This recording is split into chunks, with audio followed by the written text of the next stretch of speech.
என் தலைவன் எஸ்டிஆர் அவர்களுக்கு அந்த உலக நாயகன் பட்டத்தை நீங்கள் கொடுக்கணும் அப்படின்னு சொல்லி நான் தாழ்மையுடன் கேட்டுக்கொள்கிறேன். இன்று முதல் உலக நாயகன் என்றால் அது சிலம்பரசன், விண்வெளி நாயகன் என்றால் அது கமலஹாசன். இந்த பரமசிவன் பாத்திமா படத்திற்கு இசை வெளியீட்டு விழாவிற்கு வரக்கூடிய தகுதியான ஒரே மனிதர் அது செந்தமிழன் அண்ணன் சீமான் அவர்கள் தான். படத்தில் ஒளிப்பதிவை மட்டும் கவனிக்காமல் நல்ல அற்புதமான நடிப்பையும் கொடுத்துருக்காரு. எனக்கு தெரிஞ்சு அடுத்த பிரகாஷ்ராஜ் அவர்களாக வருவதற்கு நிறைய வாய்ப்பு இருக்குது. தக் லைஃப் படம் ரிலீஸ் ஆகுது. அப்போ நான் வந்து சார்கிட்ட கேட்டேன், சார் அன்றைக்கி தான் தக் லைஃப் படம் வருது, அப்போ கமலுக்கும் விமலுக்கும் போட்டியா அப்படின்னு கேட்டேன். இதெல்லாம் பார்த்தா உங்களுக்கு இப்போவும் சொல்கிறேன் வேணாம் அது சொன்னால், ஏன்னா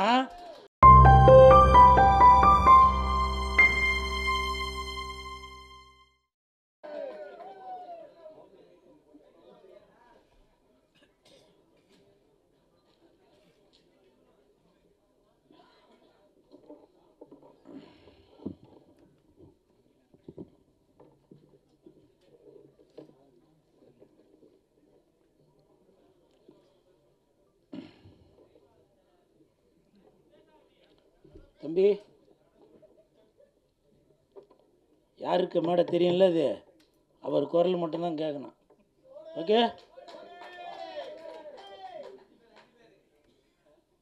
மேடையில் அமர்ந்திருக்கும் அனைவருக்கும் வணக்கம். பத்திரிகை நண்பர்கள், ஊடக நண்பர்கள், இணையதள நண்பர்கள், பிஆர்ஓ நிக்கில் முருகன், மேனேஜர் முருகேசன். முருகேசா, நீ என் மகனா, நீ எங்கே இருக்கிறாய்? அனைவருக்கும் வணக்கம். மேடையில் பேசி கைத்தட்டல் வாங்கும் அளவிற்கு நான் செந்தமிழன் சீமான் இல்லை. தயவு செய்து நீங்களே ஒரு தடவை கை தட்டிடுங்கப்பா. இந்த கைத்தட்டல்கள் அனைத்தும் பரமசிவன் பாத்திமா அந்த குழுவிற்கு தான் போய் சேரும்.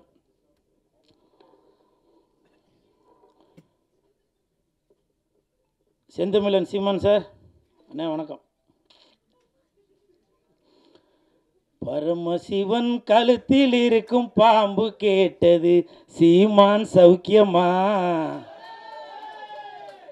இருக்கும் இடத்தில் இருந்து கொண்டால் எல்லாம் சௌக்கியமே, இசக்கி சொன்னது.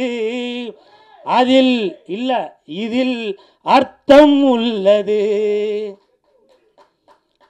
இயக்குனர் திரு இசக்கி கார்வண்ணன் அவர்களிடம் நான் கேட்டேன், சார் நம்ம படத்திற்கு இசை வெளியீட்டு விழாவுக்கு யார் சிறப்பு விருந்தினராக வருது அப்படின்னு. அப்போது இயக்குனர் சொன்னாங்க, 2 சிறப்பு விருந்தினர் வராங்க, ஒன்று சீமான், இன்னொன்று கூல் சுரேஷ் அப்படின்னு சொன்னாங்க. அந்த இடத்துல ஒரு திருத்தம்.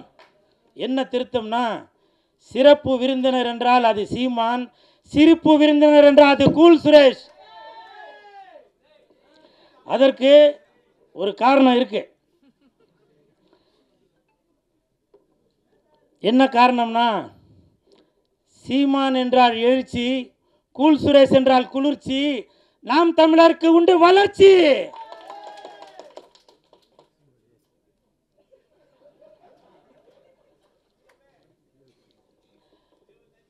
அது மட்டும் இல்லை, நான் எதுக்கு சீமான் அண்ணனை வந்து இந்த இடத்துல ஏதோ ஜால்ரா போட்டு ஏதோ பெருமையாக பேசுகிறார் போல் அப்படின்னு சில பேர் நினைக்கலாம். கமெண்ட்டில் சில பேர் கூட அந்த மாதிரி கமெண்ட் பண்ணிகிட்ருக்கீங்க. அதுக்கு ஒரு உதாரணம் சொல்கிறேன். இந்த பரமசிவன் பாத்திமா அந்த படத்திற்கு உண்மையிலேயே தகுதியான ஒரு மனிதர் என்றால் அது செந்தமிழன் சீமான் அண்ணன் மட்டும்தான். தமிழகத்தில் மட்டுமல்ல, இந்தியாவில் மட்டுமல்ல, உலகத்தில் உள்ள யாரை எடுத்துட்டாலுமே சரி, இந்த பரமசிவன் பாத்திமா படத்திற்கு இசை வெளியீட்டு விழாவிற்கு வரக்கூடிய தகுதியான ஒரே மனிதர் அது செந்தமிழன் அண்ணன் சீமான் அவர்கள் தான். காரணம், பாத்திமா பரமசிவன், பரமசிவன் பாத்திமா, பரமசிவன் ஆண், பாத்திமா பெண். தமிழகத்தில் 234 தொகுதிகளிலுமே புரிஞ்சிருக்கும் நினைக்க தட்டுங்க. 234 தொகுதியிலுமே சரி சமமாக ஆண் 117, பெண் 117 கொடுத்தாங்களா? இப்போ சொல்லுங்க, பரமசிவன் பாத்திமா அந்த படத்திற்கு இசை வெளியீட்டு விழாவிற்கு ஒரே தகுதியான மனிதர் என்றால் அது செந்தமிழன் அண்ணன் சீமான் அவர்கள் தான். அதே மாதிரி இந்த படத்தில் இசக்கி கார்வண்ணன் அவர்கள் இயக்குனர் அவர்கள் நிறைய டைலாக் அது நம்ம பார்க்கும்போதே நம்மளை அறியாமலே கண்டிப்பாக நீங்கள் படம் பார்க்கும்போது தெரியும் பாருங்கள், அந்த கூஸ் பம்ப்ஸ்ன்னு சொல்லுவாங்களே அது நடக்கும். காரணம் நானே அதில் சில வசனங்களை பேசியிருக்கேன், அவர் சாருக்கு சொல்லி கொடுத்தது தான். மத பிரச்சனைன்னு சொல்லாதீங்க, 2 மனிதர்களுக்குள்ள பிரச்சனைன்னு சொல்லுங்கள் அப்படின்னு ஒரு வசனம் வரும்.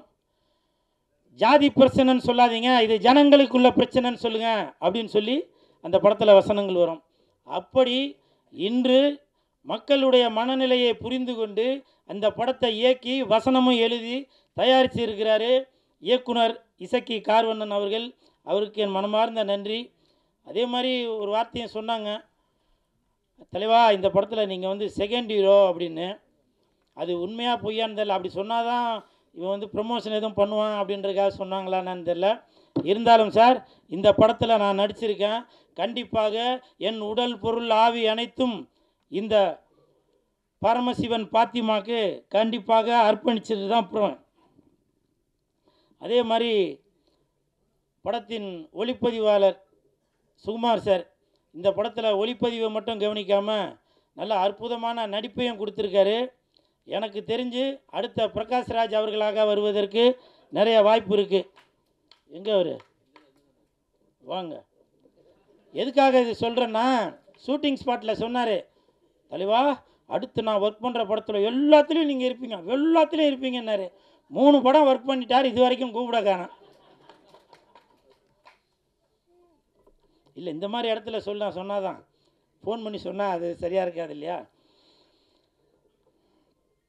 அதே மாதிரி படத்தின் கதாநாயகன் கமல் அவர்கள், இல்லை விமல் அவர்கள், இல்லை அந்த அந்த கமல் விமலுக்கு ஒரு காரணம் இருக்குது. விமல் அவர்கள், அவரை பற்றி சொல்கிறதுக்கு ஒன்றும் பெருசாக ஒன்றும் இல்லை. அதுக்கு என்ன காரணம்னா, ஷூட்டிங் ஸ்பாட்டில் அவர் உண்டு, அவர் வேலை உண்டுன்னு இருக்கார். எனக்கு தெரிஞ்சு விஜய் சார் அப்படி இருப்பார். அதே மாதிரி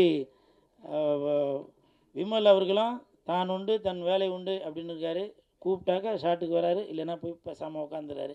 அப்படி ஒரு அற்புதமான மீது நான் ஃபஸ்ட்டு அவர் கூட தான் அந்த படம் ஒர்க் பண்ணியிருக்கேன். ஸோ வாழ்த்துக்கள் விமல் சார், வாழ்த்துக்கள். தம்பி உன் பேர் நம்ம விஆரா?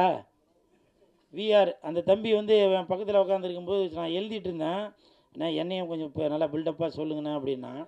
ஆனால் அவன் பேசும்போது அது சொல்லியிருக்கணும்ல, அது சொல்ல காணோம். இருந்தாலும் பரவாயில்ல, அந்த தம்பி விஆர் இந்த படத்தில் நல்லா நடிச்சிருக்கான். அந்த பொண்ணு கூடயே சுற்றின்னு இருப்பான்.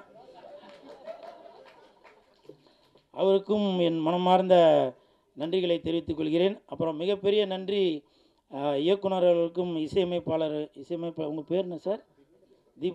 தீபன் அவர்களுக்கு என் மனமார்ந்த நன்றி. ஏன்னாக்க நான் ஆடுற மாதிரி ஒரு பாட்டு போட்டு கொடுத்துருக்கீங்க, மிக்க நன்றி. ஏன்னா என்னையும் இந்த மாதிரி ஆட முடியும் அப்படின்னு சொல்லி எனக்கு ஒரு ஒரு ஒரு பேர் ஒன்று கொடுத்து, அந்த பேர் வந்திருக்காங்களா? அதெல்லாம் வரவேணான் இருப்பீங்களா? கூல் சுலேஷ் வளர்ச்சி பிடிக்காதாப்பா? என்ன பாலா? ஆமாம் ஆமாம், சிவசிவாய. அப்புறம் இந்த படம் வந்து ஜூன் 5ஆம் தேதி தான் ரிலீஸ் ஆக போகுது அப்படின்னு சொல்லி இயக்குனர் அவர்கள் என்கிட்ட சொன்னாங்க. உடனே எனக்கு வந்து ரொம்ப கன்ஃபியூஸ் ஆகி போச்சு. ஏன்னா அன்னைக்கு தான் தக் லைஃப் படம் ரிலீஸ் ஆகுது. அப்போ நான் வந்து சார்கிட்ட கேட்டேன், சார் அன்னைக்கு தான் தக் லைஃப் படம் வருது, அப்போ கமலுக்கும் விமலுக்கும் போட்டியா அப்படின்னு கேட்டேன். ஐயோ அப்படிலாம் இல்லை சார் அப்படின்னாரு. அப்போது சிம்புவுக்கும் கூல் சுரேஷுக்கும் போட்டியா அப்படின்னா, ஐயோ அப்படிலாம் இல்லை சார் அப்படின்னாரு. நான் வந்து இயக்குனர் அவர்களிடம் ஒரு தாழ்மையான ஒரு வேண்டுகோள் ஒன்று வைத்தேன். என்னன்னாக்கா, அன்னைக்கு என் தலைவன் எஸ்டிஆர் அவர்கள் நடித்த படம் வருது, அதனால் நீங்கள் ஒரு நாள் தள்ளி ஜூன் 6ஆம் தேதி வைங்க அப்படின்னு சொன்னேன். அந்த வேண்டுகோளை ஏற்றுட்டார். ஏன்னா இதுதான் என் தலைவன் எஸ்டிஆருக்கு நான் செய்யும் கைமாறு. இது வந்து பெரிய போட்டி எதுவும் இல்லை, இருந்தாலும் என் தலைவனை நான் இப்படி தான் பார்க்கணும் அப்படின்ற ஒரு எண்ணத்தில் தான் சொல்கிறேன். என்றைக்குமே வெந்து தணிந்தது காடு, வெந்து தணிந்தது காடு, சீமானனுக்கு வணக்கத்தை போடு. அப்புறம் இன்னொரு முக்கியமான விஷயம், கமல் சார், நீங்கள் வந்து உலக நாயகனாக இருந்து விண்வெளி நாயகனாக மேலே ஒரு படி போயிட்டீங்க. அந்த உலக நாயகன் அந்த பட்டம் வந்து இப்போ வெற்றிடமாக இருக்குது. என் தலைவன் எஸ்டிஆர் அவர்களுக்கு அந்த உலக நாயகன் பட்டத்தை நீங்கள் கொடுக்கணும் அப்படின்னு சொல்லி நான் தாழ்மையுடன் கேட்டுக்கொள்கிறேன். இன்று முதல் உலக நாயகன் என்றால் அது சிலம்பரசன், விண்வெளி நாயகன் என்றால் அது கமலஹாசன். விண்வெளி நாயகன் என்றால் அது கமலஹாசன், உலக நாயகன் என்றால் அது சிலம்பரசன்.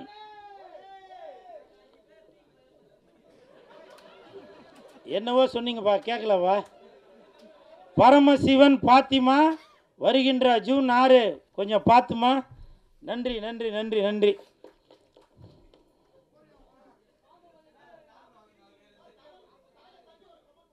ஓகே ஓகே ஓகே அம்மா, அடுத்து ஆரம்பிச்சிடலாமா?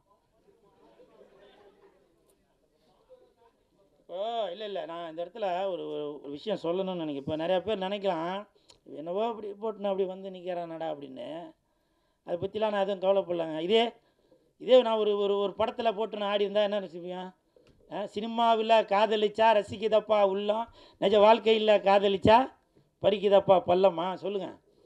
இதெல்லாம் பார்த்தா உங்களுக்கு இப்போவும் சொல்கிறேன் வேணாம் அது சொன்னால். ஏன்னா கூல் சுரேஷ் இருக்கிற இடம் எப்போவுமே ஒரு ஒரு ஒரு கலகலப்போடு தான் இருக்கணும். நிறைய பேர் கமெண்ட்டில் அது இது சொல்லுவீங்க. செந்தமிழர் அண்ணன் சீமான் அவர்கள் இருக்காங்க, அவர் சொன்ன வார்த்தையை தான் இப்போ நான் சொல்கிறேன். வேர்க்காமல் விளையாட முடியாது, விமர்சனம் இல்லாமல் வளர முடியாது. அண்ணன் சீமான் அவர்கள் சொன்னது தான். நான் அதை இன்ன வரைக்கும் அதை ஃபாலோ பண்ணிட்டு தான் இருக்கேன். சரிங்களா? நிறையா பேர் நினைக்கலாம், என்னப்பா இவர் வந்து ஏதோ கோமாளி வேஷம் போட்டுட்ருக்காரு அப்படின்னு. நான் கோமாளி இல்லைங்க, இன்னை வரைக்கும் ஏமாளி. என்னை எத்தனை இயக்குநர்கள் ஏமாற்றிருக்காங்க தெரியுமா? எத்தனை தயாரிப்பாளர்கள் என்னை ஏமாற்றிருக்காங்க தெரியுமா? ஒரு படத்துக்கும் கதாநாயகி அவங்க இவங்க எல்லாரையும் நடிக்க வச்சு அதை பண்ணி இதை பண்ணிவிட்டு வெள்ளிக்கிழமை மணிக்கு என்கிட்ட சொல்லுவாங்க, சார் நான் தெரியாமல் அவரை புக் பண்ணிட்டேன், தெரியாமல் இவங்களை புக் பண்ணிட்டேன் அப்படின்லாம் சில விஷயங்கள்லாம் சொல்லுவாங்க. அப்போது என்கிட்ட சொல்லுவாங்க, சார் நீங்கள் தான் வந்து கொஞ்சம் ஏதாவது இது பண்ணுங்கள், நான் உங்களை அடுத்த படத்தில் அதை பண்ணுறேன் இதை பண்ணுறேன்னு. இப்போவும் சொல்கிறேன், நான் கோமாளி இல்லைங்க, ஏமாளி.